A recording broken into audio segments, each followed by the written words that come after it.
ભરૂચ જિલ્લાના નેત્રંગ તાલુકામાં આવેલ ભાકોયા ડેમમાંથી જમણો કેનાલ વિસ્તાર સુધી પૂરતું પાણી પહોંચતું નથી, જેના કારણે ગુંદિયા અને પેટિયા ગામના ખેડૂતો ભારે મુશ્કેલીમાં મુકાયા. ખેડૂતોના પાક માટે પાણીની તંગી, સિંચાઈ વિભાગને અવગણના, ગુંદિયા પેટિયાના ખેડૂતોના પ્રશ્નો નેત્રંગ તાલુકામાં ઉગ્ર બન્યા.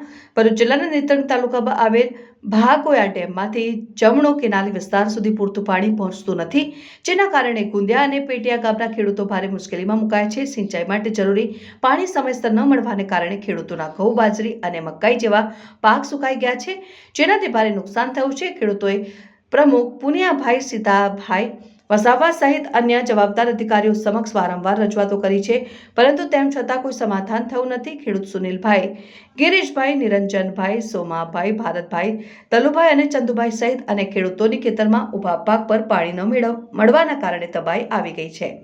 જવાબદાર કોણ? ભરપાઈ કોણ કરશે? ખેડૂતોના ગંભીર પ્રશ્ને સિંચાઈ વિભાગ કે સરકારી તંત્ર કોઈ જવાબદારી લેવા તૈયાર નથી.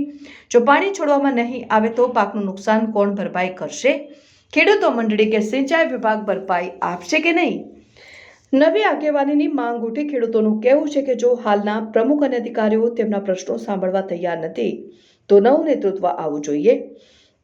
ખેડૂતોએ નવી સિંચાઈ મંડળીના પ્રમુખની માંગણી કરી છે, જેથી અવગણનાને બદલે કાર્યક્ષમ સિંચાઈ વ્યવસ્થા ઊભી થાય. સરકાર અને સ્થાનિક તંત્ર તરત કાર્યવાહી કરે, નહીં તો આંદોલન થશે. ખેડૂતોએ ચેતવણી આપી છે કે જો અગાઉથી જ ખેડૂતોએ વાવેતર કર્યું હોવા છતાં પાણી નહીં મળે અને તેમની પરિસ્થિતિ સુધરશે નહીં તો તેઓ આંદોલન કરવા માટે મજબૂર બનશે. સરકાર અને સિંચાઈ વિભાગે તાત્કાલિક આ મુદ્દા ઉપર કાર્યવાહી કરવી જોઈએ, નહીં તો ખેડૂતો શાંતિપૂર્ણ સંઘર્ષ શરૂ કરશે.